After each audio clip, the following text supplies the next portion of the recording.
Welcome to the Health Fix podcast, where Dr. Janine Krause, that's me, gives you, a health junkie, a weekly dose of tools to help you increase your energy and resilience to life's stressors. Hey, health junkies. On this episode of the Health Fix podcast, I have R. Blink on again. If you've listened to previous podcasts of mine, you might remember him from episode 265, where we talk all about your Bluetooth devices, your wearables, and how your technology is impacting your health. And today we're going to talk about a tech detox and what that means and how it can help you and what kind of things you might be experiencing that might tell you you need a little bit of a tech detox. So R. Blank, who is he? He is owner and founder of Shield Your Body. It is EMF protection technology. He's also done a ton of research along with his father, Martin Blank, on the concept of what EMFs can do to your body. And if you're not familiar with EMF, it is electromagnetic frequencies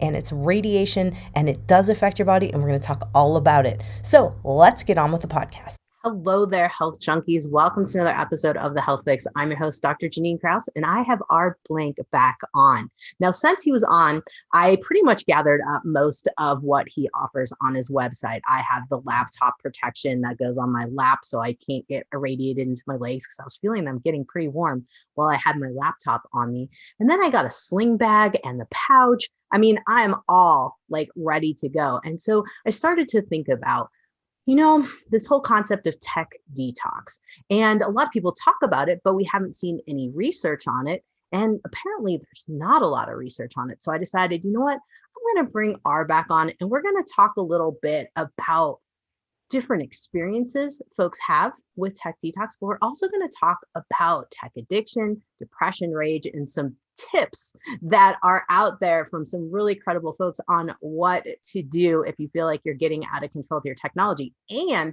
we're going to round this episode out with a little talk about what's happening in Europe with a bill that's called the Right to Disconnect and some good stuff there. So R, thanks for coming back on the Health Fix podcast. Thank you so much for having me back. It's really great to be here.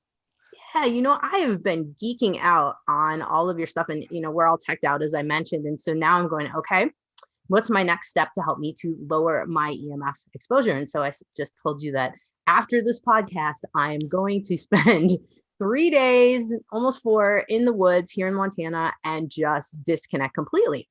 And, as we were talking, I was saying, I wanted to know if there's been any research on the benefits, and it turns out there's not, correct? Like not much research in that department.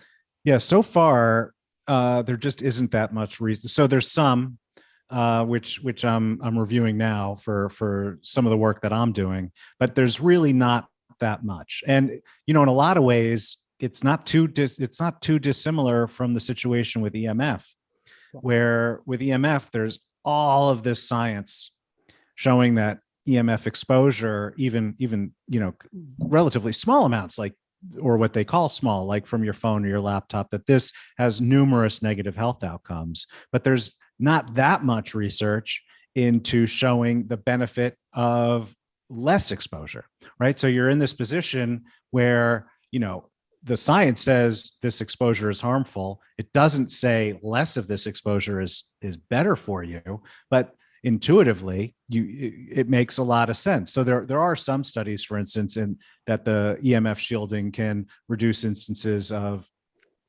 infertility and subfertility in men and so forth. But by and large, the reason we engage with reducing our EMF exposure is because we have all of this science showing that EMF exposure is harmful. And the same is happening with let's say the non-radiation related impacts of all of this modern technology that we're surrounding ourselves from. The science is really building very strongly a wide range of negative psychological, mental, cognitive issues emerging from our relationship with not just the devices, but the experiences we get from those devices. But not so much has been done to show how beneficial, for instance, the next 4 days of your life are going to be to your overall health. But we as intelligent human beings can make this leap that if something is harmful to us, then less of that thing is helpful. Absolutely. Absolutely. And I think, that's where I wanted to do this, just to kind of hint a little bit more at, okay, what kind of symptoms might someone be experiencing if their tech exposure is getting a little out of control? And you had mentioned one with depression and rage, that you'd seen some studies on that and talked to some folks as well. Yeah. And so the and to be clear, when you're talking about these health effects resulting from our relationship with technology, there are going to be effects just from the way we relate to the experiences, and there are going to be effects from the radiation exposure. And it can be hard, certainly at this level of the science, to tease those apart. But there's a study, for instance, linking excessive video game use to something that they are calling video game rage, where the people, the generally kids who are playing too many video games express serious anger management issues. By the way, a lot of people don't realize that the World Health Organization recognizes video game addiction as a disorder. So they don't yet recognize, for instance, social media addiction or Netflix addiction or smartphone addiction as a disorder, but they do recognize video game addiction as a disorder. There are lots of, and this is really where I think people see it the most, because they can see it in themselves. There are a wide range of psychological impacts of the way that we use technology. So rage is an extreme one. But anxiety is one that, I mean, I know I feel from, because I use technology. I live in the world. I run a business. Anxiety is a big one. Depression is a big one. Even, Facebook knows this, as came out in the whistleblower testimony last year, where they found they found negative thought patterns emerging in teenage girls from their use of the Instagram platform.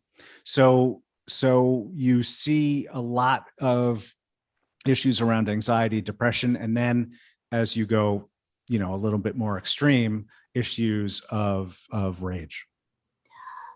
I mean, it sounds funny to say, but I feel like I've gotten rage before. I don't play video games. I guess I didn't grow up in the era. I mean, when I was first exposed to video games, ColecoVision, if you remember that, that's what was out there, like Frogger and those kind of things. And I didn't get into it. And yes, there was, going in and playing pinball. I mean, pinball's not even a video game, but that's what I would consider a video game in my world, because all of the other things like Mortal Kombat and those things I just wasn't interested in it. But what I've found with myself is more rage of all the dings and notifications. And I know I can shut them off, and I do. And then I just keep seeing my phone flashing with the different things coming up, and I start to get, you're like, oh God, it's kind of one of those things. I'm sure you've experienced that too. I feel most people. Yeah, no, totally. I was just talking on an interview last week about this, about one of the things that I do, which is I disable. So on my phone, I disable certain apps. Well, okay, let's start from even further back. On my phone, there's certain apps that don't get installed at all. So for instance, I don't install any social media on my phone unless I have to for work. Then I also disable specific apps from being able to send notifications. So I am forced to open, if I want to see what's going on, I have to open the app. And then third is I actually turn my phone into do not disturb mode as soon as I'm done working for the night, and then generally all weekend long, so that I don't get these constant pings. Something I noticed also when I'm with my girlfriend and we're watching Netflix, I try not to check my phone. So I'd leave it on the table. And then what I realized is if I actually put the phone all the way across the room or all the way across the house, I feel better. So even if it's on the table and it's in do not disturb mode and I'm not looking at it, I still feel better emotional. Like I can feel it less of a tug on me, and I can get more into the moment with my girlfriend and more into the whatever show we're watching, Squid Game or whatever on Netflix. And so those are some of the practices that I implement in my life. But to your point, those notifications are part of these mechanisms that app developers use to foster addiction in us. And I don't use that term lightly. We are increasingly seeing people becoming actually addicted to these experiences. They're not so much addicted to their phones. They're addicted to the experiences that are being delivered by their phones.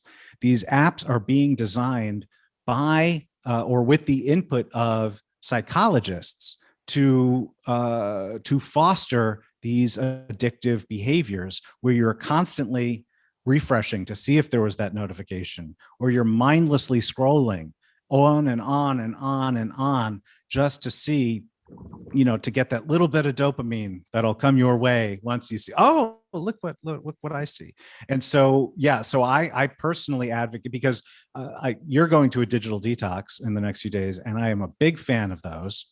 But I'm also a big fan of practicing, let's say, implementing mindful practices in your day-to-day use of this stuff. So even while a digital detox is very helpful, anyone will find almost immediate term benefit from starting to exert more control over how these apps impact your lives, rather than just letting the apps do it however they want to best monetize your mind.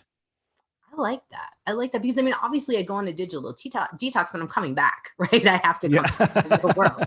Like, as much as I might want to stay there for a bit longer, the reality is I have to come back. And so I like the ability to take control of these apps, because a lot of times I'm not techie. So I look at this stuff and I'm going, okay, do I really want the app?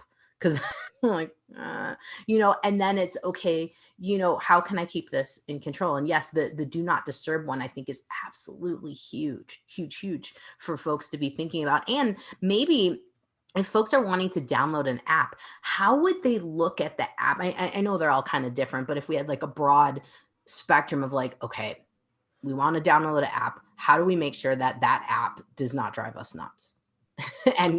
and keep us from, like, what would be the sequence? Because I know you had said, like, turn off the notifications. Would that be like how you go about it, or would you read like what the app's going to do first? And I'm not such a big because when you read about what the app's going to do, generally that's because you're concerned about privacy.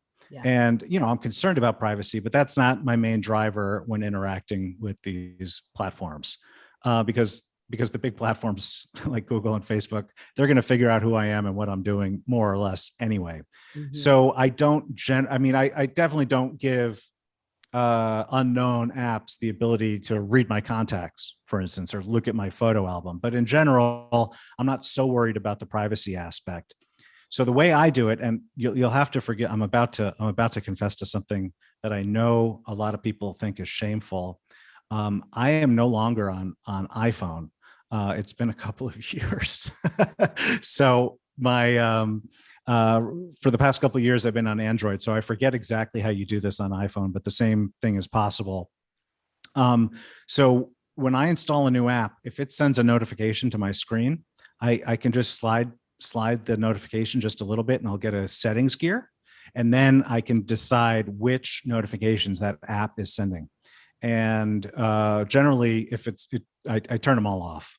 There's some obvious ones I keep, like Uber, right? You need those notifications, because if you're ordering an Uber, you need to see, oh, it's 10 minutes away. Oh, it's, get ready. Oh, it's here, so forth. So there's certain apps I definitely allow it to send me all the notifications it can.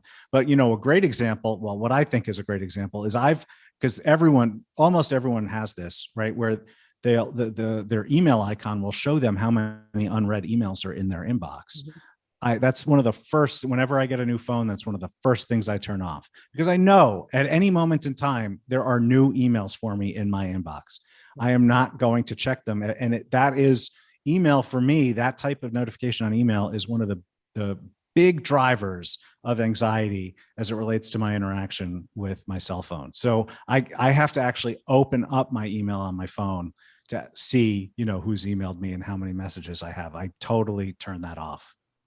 I like that. Mine says like 17,000 something on my one, connected to my one email that I just give out as my junk email for bonus points or whatever. I can see I'm like, ooh, 17,000.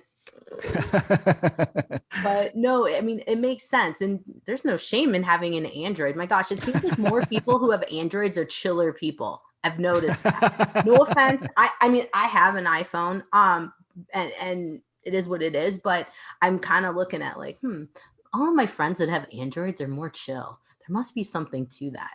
So speaking of EMFs and this addiction and rage, how does EMF play into these sorts of things? Because I feel like the effect of radiation on the body can definitely make something worse, especially like a depression, especially like an agitation, irritation.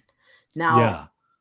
So, yeah, I mean, so as I mentioned earlier, the when scientists and researchers investigate these questions, like the rage with video games, or like depression, like Facebook did with depression on Instagram, it is very hard. It's basically impossible, actually, to tease apart the actual triggering factor. So, in essence, it's impossible to figure out, like that issue with 13-year-old girls on Instagram, what parts of that was caused or possibly caused by EMF exposure, and what parts of it was caused just by the experience of seeing, all their friends and all these gorgeous models posting these amazing lifestyle photos of a life that they don't have. And so the science is not there yet, in short, to be able to tease apart, what is it in the experience versus what is it in the radiation exposure. There are studies linking EMF exposure to depression and to sleep disruption, which I mentioned because sleep disruption furthers both anxiety and depression. So there's every reason to believe that EMF is a contributing force, but there's no science to indicate at this point which part of the negative outcome is attributable to the design of the experience versus the radiation exposure that you get just by experiencing the experience.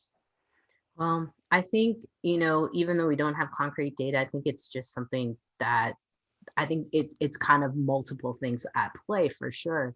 And I think it's just something to be aware of, that if we could reduce the exposure of the EMFs, while we have the phone by us or we leave our notifications on or whatnot, the better the outcome will be, no matter what. That's kind of my Unfortunately, as far as I know, in essence, there's really no way to experience these experiences, these addictive tech digital experiences, without EMF exposure. So, and in fact, it's very impractical to even get these experiences with less EMF exposure. You can keep the device further away from you. That's for sure. That's one thing you can do. And some people, this is not a lot of people willing to do this, but some people convert their home networks from Wi-Fi to Ethernet. And when you do that, you can get a little adapter for your phone so that you can plug an Ethernet cable into your phone and then browse the web using Ethernet instead of Wi-Fi or cell data. And so that would be another way where you could reduce your EMF exposure. But the number of people who do that, and I deal with just regular, normal human beings, customers every day. And I can tell you the willingness to take that step of converting from Wi-Fi to Ethernet, that is not widespread in the population. People love the convenience of wireless so much.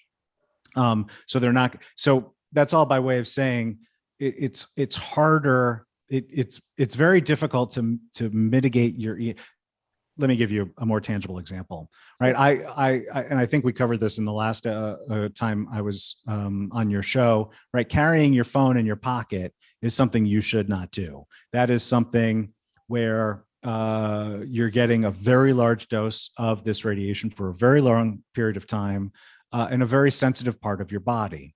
So you can either put your phone, you can either not carry your phone in your pocket, but if you do carry it in your pocket or bra, you can put it into airplane mode, or you could use some type of protective device like my phone pouch, my SYB phone pouch.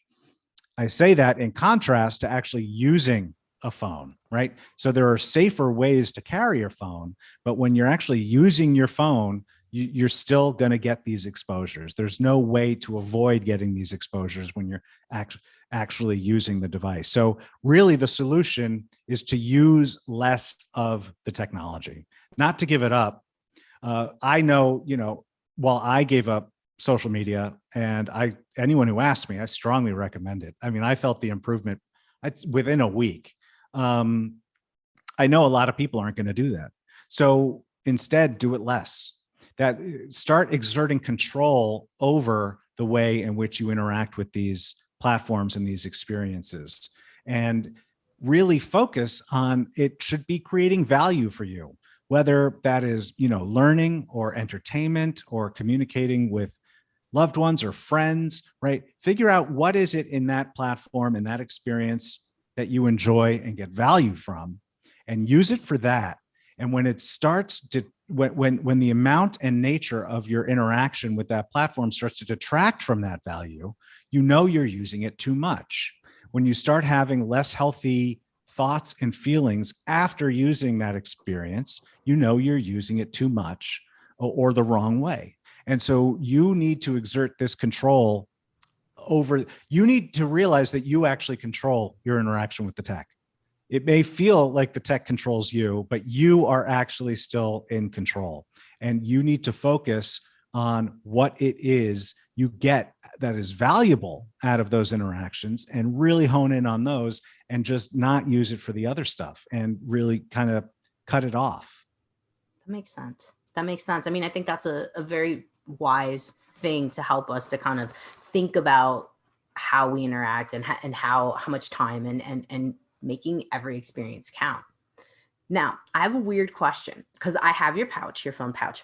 And what I've been doing is I'll take the phone out of the phone pouch and put it on the phone pouch, and then strap my hand to the pouch and be like, okay, I'm minimizing it getting into my body, except obviously it's going this way too.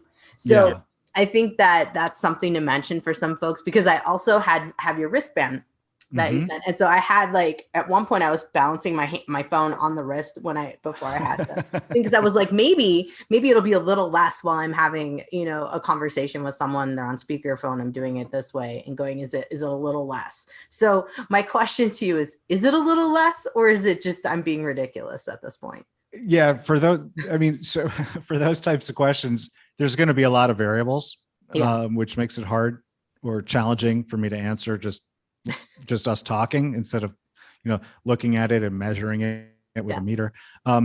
The useful answer to that question is with EMF protection, like EMF shielding protection, which is the type that I make and sell at SYB.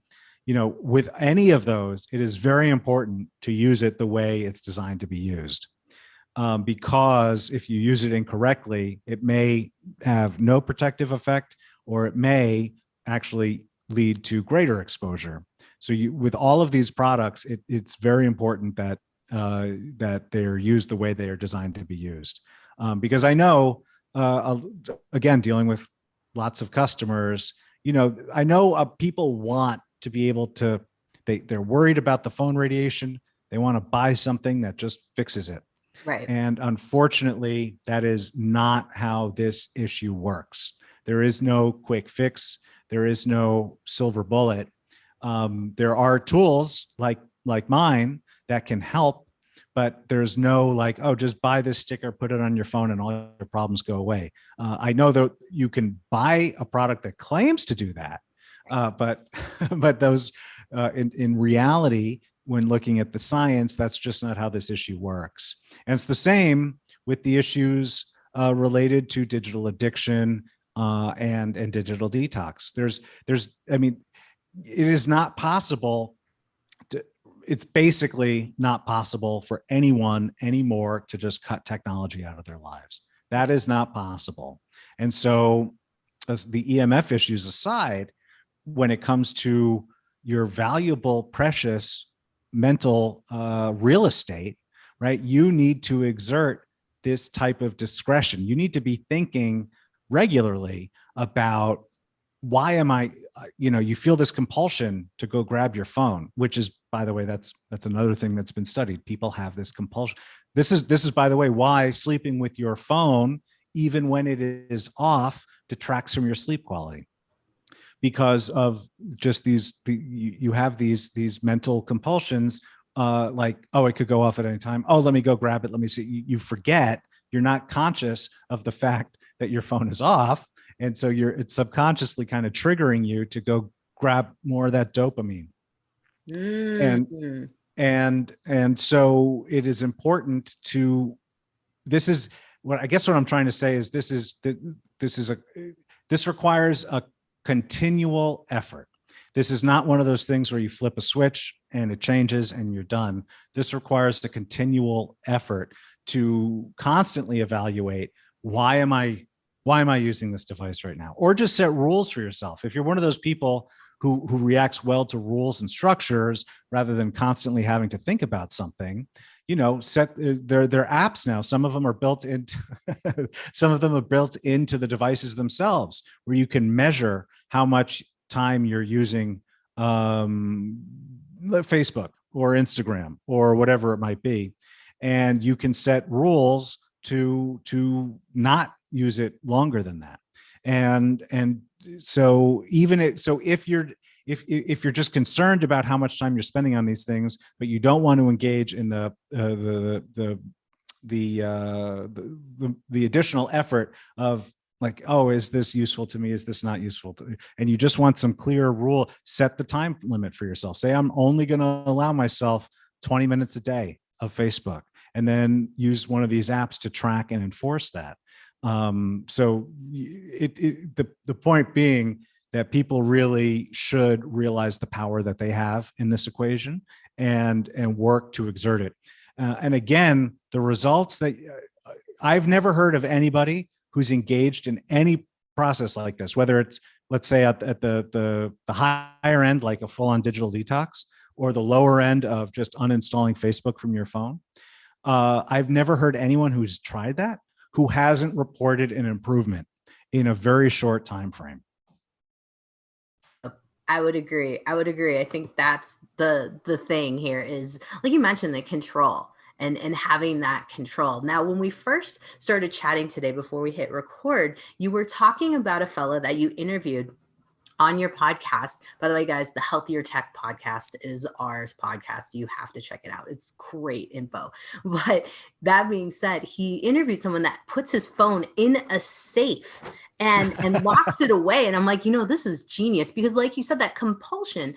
And I think I have a lot of patients still that have insomnia because we've tried to put the phone in the pouch. We've tried to put the phone in airplane mode. We've tried to do that, and the phone's still next to them while they're sleeping, and they still have insomnia. So now I'm like, all right, that's it. Phone goes in a safe. So tell us about this fella that you interviewed and the whole safe method. Like, how can folks take away from this and be like, maybe I should try that? Sure. So, and thank you for the shout out for the Healthier Tech podcast. Season 2 launches on January 25th. And the season 2 is about the whole season is on the theme of disconnecting from technology. And of course, I don't mean disconnecting like going to live out in a shack in the middle of Montana for the rest of your life. I'm talking about finding ways to disconnect, and as part of a balanced lifestyle. And what the episode you're talking about, we have 2 episodes actually in the season about digital detox retreats. And one is from a fellow who runs one in Bali, Indonesia. And another episode is with this fellow you're talking about right now. His name is Yannick, and he's from the Netherlands. He's a Dutch fellow, and he had gone through that retreat. And so I ostensibly wanted to talk to him about his experience actually going through a full-on digital detox retreat.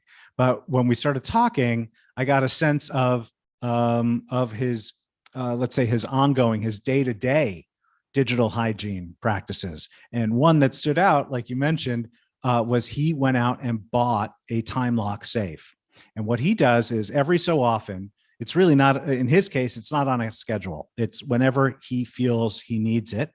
He'll set the time on his safe.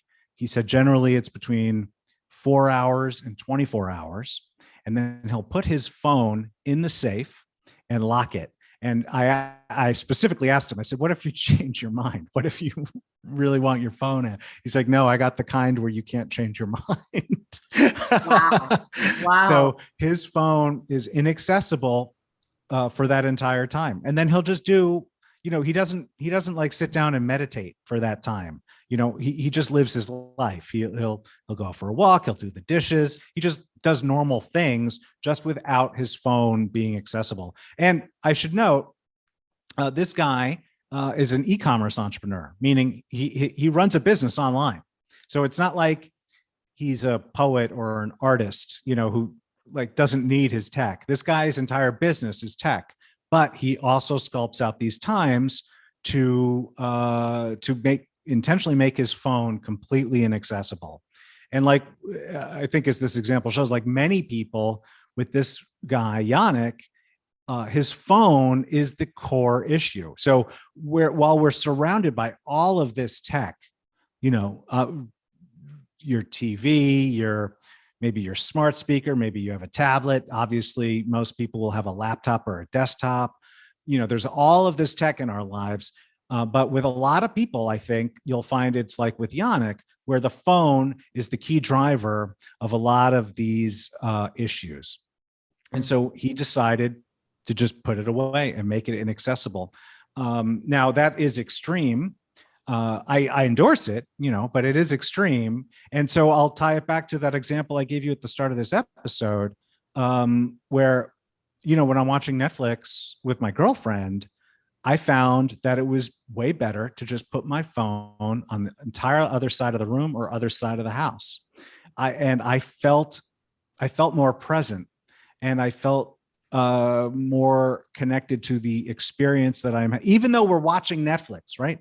I mean, that is a tech consumption experience, but I feel better doing that with my phone nowhere in sight. And so with him, he talked about it in terms of the impact as kind of helping him reset his perspective of control over the phone and the experiences of the phone and the anxiety from the phone. And so that became part of his recurring, regular, ongoing, I called it just in the talking with him, I called it a mini fast, which a term he said he liked. So these tech mini fasts became kind of an ongoing part just of his daily and weekly life. And he loves it. And again, while that might be extreme for a lot of people, just putting your phone away and away from you when you're not using it and have no intention of using it is a great example of how to start doing the same sort of thing without feeling the need to go so extreme as a time lock safe.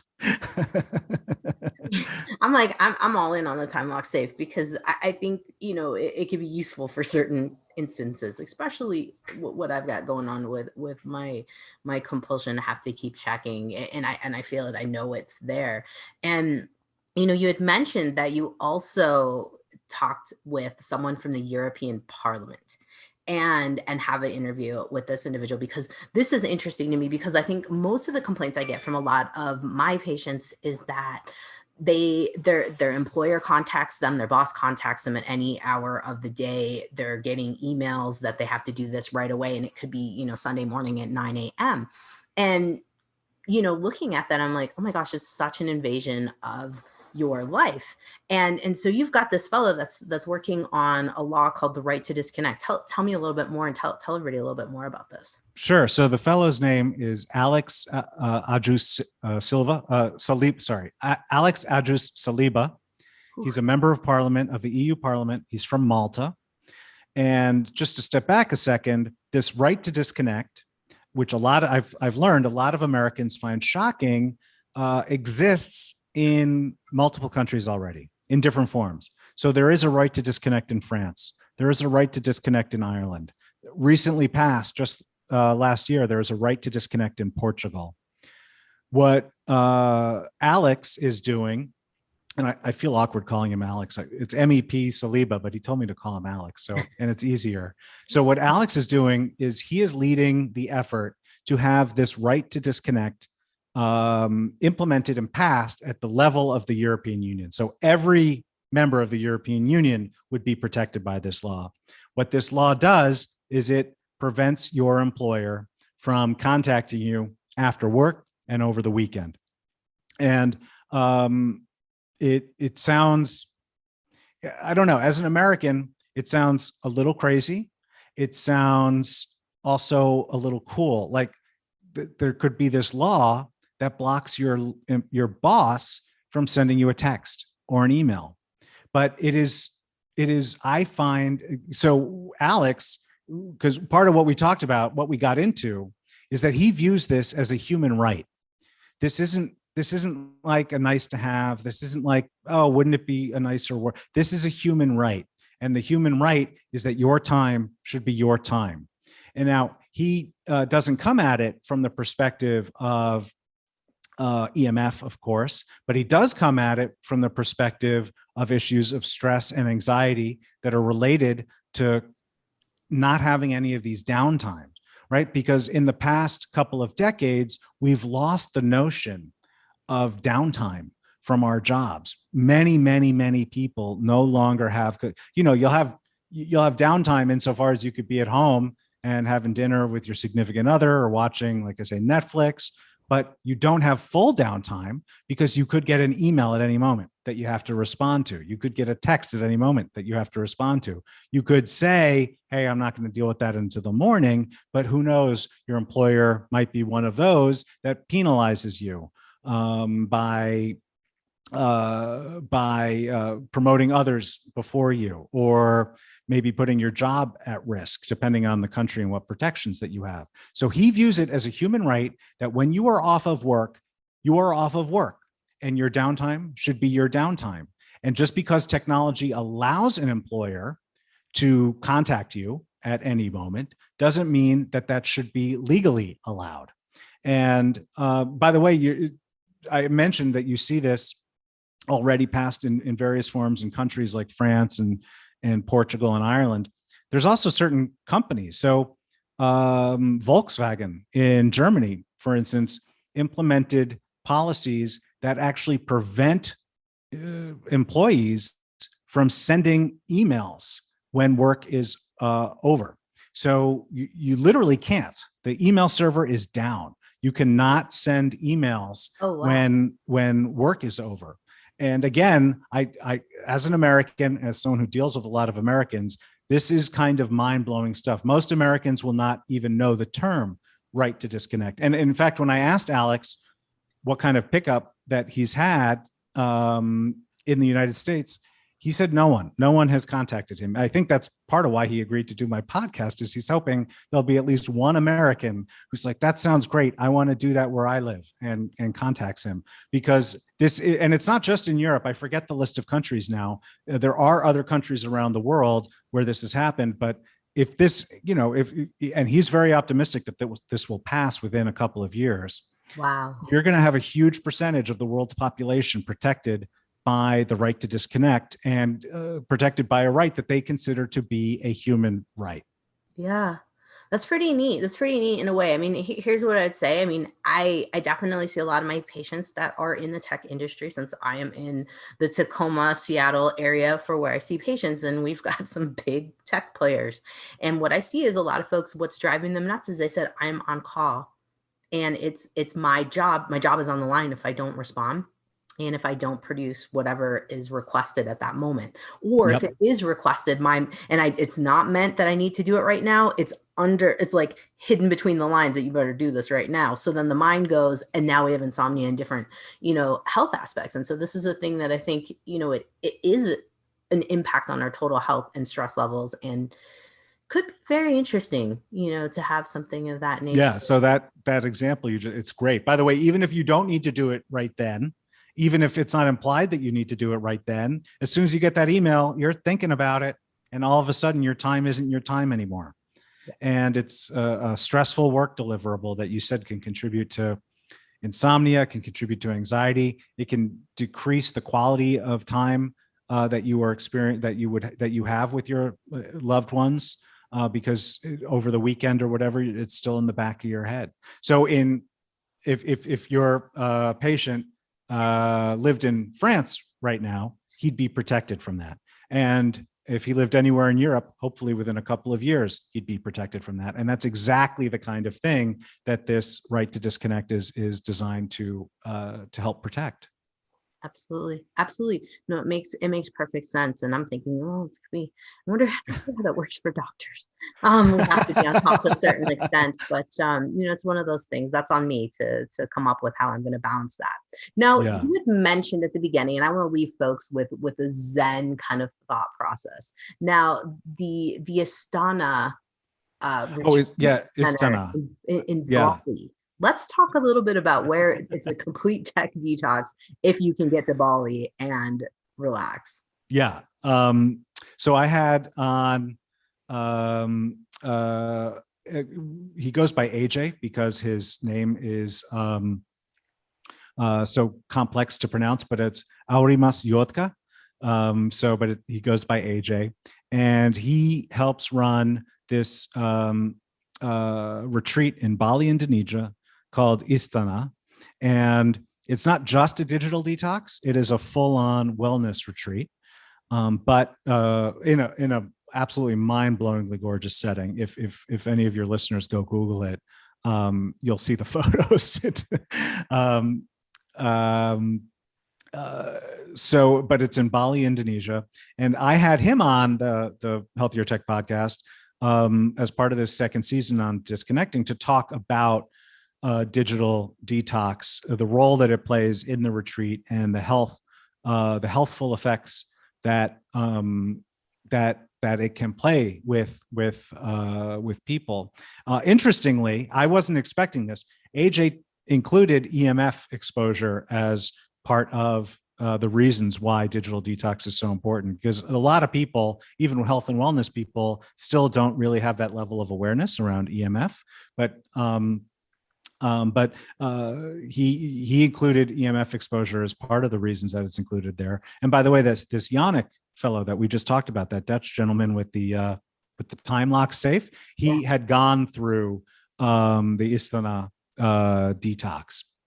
And so the sessions there are 10 days, and there is no technology allowed at all. And now that's not entirely true, because they do use some biometric, body trackers like Aura rings and things like that. And so we actually got into, I think, a pretty interesting discussion on, what is the role of technology in terms of a digital detox? Like, if this is a digital detox, why are you using technology? And it got into this philosophical discussion on really value and attention and mind space. And I thought that was a really interesting point that we covered. But the key, though, is that this wellness retreat, it's 10 days. It includes a lot of things, but part of that is digital detox, which means no phones, no tablets, no smart whatever. And when I talked to Yannick about it, he talked about, it was like he had gone through this amazing dream. He looked back on his time there so fondly, and wants to go do it again. But when he got out, he talked about just this real full sense of control over his tech, that he really just fully felt in control of his technology. Now, I thought that was interesting, because when you think about digital detox, at least I do, you think about relaxation and being centered. And of course, that's part of it. But Yannick talked about it in terms of what an improvement it was in his interaction with technology after it was done. So for him, there were definitely aspects of personal wellness and improved mental state, but it also improved his relationship with technology when it was over. And that was something, it makes sense to me, but for whatever reason, I didn't expect it. And so AJ, like I say, he helps run this retreat, and he is a big believer that digital detox is a really central aspect of this type of retreat and personal wellness. He also, by the way, again, for people who maybe can't get there, all the way to Bali for 10 days, or who even get to Montana for 4 days, AJ talked about certain things which are very similar to the types of things that I talk about, which is, for instance, things that people could do on an ongoing basis, which is one of them was turning off the Wi-Fi at night, which I think you and I talked about on the last episode. Yeah. Another is not sleeping with your phone. So, which is within reach of, even if you think that you couldn't possibly do that, it's totally within your reach to do that, to not sleep with your phone. And there are all of these little achievable changes that you can make, that you can do in your daily life, that don't require you flying halfway around the world for 10 days to go spend time at this luxury retreat, that you will see the effects. I'll give you an example, a specific example. AJ, the fellow who runs this retreat, when he learned about EMF and he decided to start turning his Wi-Fi off at night, he used his Aura ring. He was using his Aura ring as a sleep tracker, and he found that the day he started turning off his Wi-Fi at night, he got 15 minutes more of deep sleep every night. And that was quantifiable with his sleep tracker. So there are what I'm trying to get across is these benefits are tangible, they are measurable, and anyone who tries these things will see improvements very, very, very quickly. That's huge. That's huge. And that's kind of what I was hoping to hear, that people are seeing improvements by doing these certain things. And I definitely on my Aura ring did see improvements as well. Once I took the phone out of the bedroom, we were starting to, really use all the shielding and things as well. I started to notice now that my purse, I've got, guys, folks, by the way, owns the company Shield Your Body, just in case you didn't see my other podcast or listen to it with us. And I have a sling bag, which is now my purse. And then my phone goes into my pouch in my purse. So I'm like double covered there. And then he also has the laptop covering. So what it is it's a pad that you put your laptop on. I'm sure you could probably explain it better than me, but I was finding that my legs were getting super warm and achy. And now that I put that on, I don't feel the heat. I don't feel the achiness going into my legs anymore. And that was kind of one of the things I was noticing with having the laptop there. Excellent. I'm glad that you're yeah. I mean, with EMF, a lot of times when you do the research or you hear me talk on a podcast, a lot of the science that I'll be talking about are these kind of invisible effects or these long-term effects. So things like, infertility, subfertility, high increased risks of cancer, so forth. A lot of people, and I don't spend enough time talking about this, but a lot of people who carry their tech right on their body do report pain, and they don't necessarily realize what it's coming from until they start using protection or alter their behaviors and don't use the tech so close to their body anymore. And so I have many customers who, I hear this more with the phone pouch, where they carry their phone in their pocket, they start using the phone pouch instead, and suddenly this pain they've had for 5 or 10 years just goes away. So pain is definitely one of the symptoms that are commonly reported around EMF exposure. Yeah, no, it's definitely one of the things I've noticed kind of the biggest improvement, like other than my sleep at this point in terms of things. So I'm excited to see how it plays out going forward. And I definitely been talking to some of my patients about having a purse that has the blocking, because I feel like sometimes with some of us, if we have the sling, we'll get weird like thoracic, like upper back pain or low back pain. And I haven't had the weird kind of pain that I was having from my other kind of slingy purse. So Excellent. There's something That's to great it. to hear. Thank you. Yeah, there's something to it. So, folks, you have heard all about a couple different aspects of digital detox, but I think the most important thing here out of all of it is really what you mentioned are about the control and being able to realize that you do have control over this and it does not have to control your life. Yes, I agree completely, and I appreciate you pulling that out of the discussion, and I really appreciate this opportunity again to come chat with you about these topics.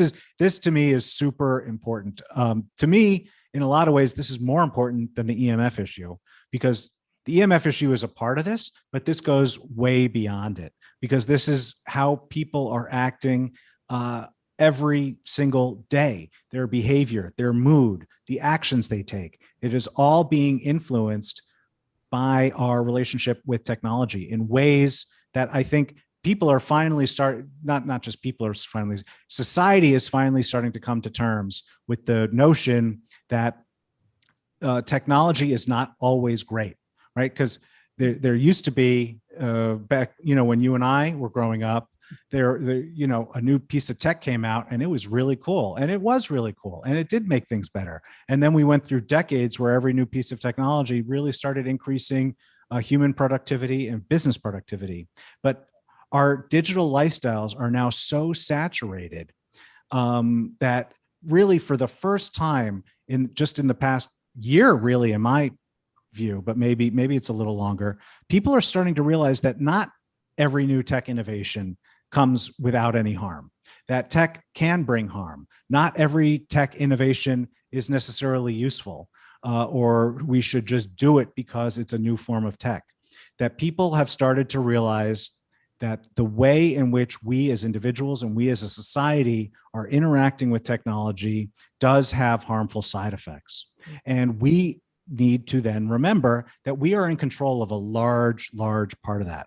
Sure, we can't control the EMF coming from the cell tower 2 blocks down or a mile away or whatever it is, but we sure can control how much we're using our phone that's connected to that tower.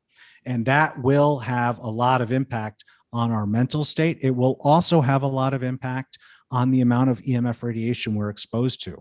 And so that's why I view this as a much bigger and more important topic than just the EMF issue on its own. That to me is a part of this broader issue of digital health. And it's funny, when a lot of people talk about digital health, they're talking about ways of using technology to improve their health. They're talking about meeting with their doctor over Zoom, or they're talking about Oura rings, or using the Apple Watch fitness trackers and things like that.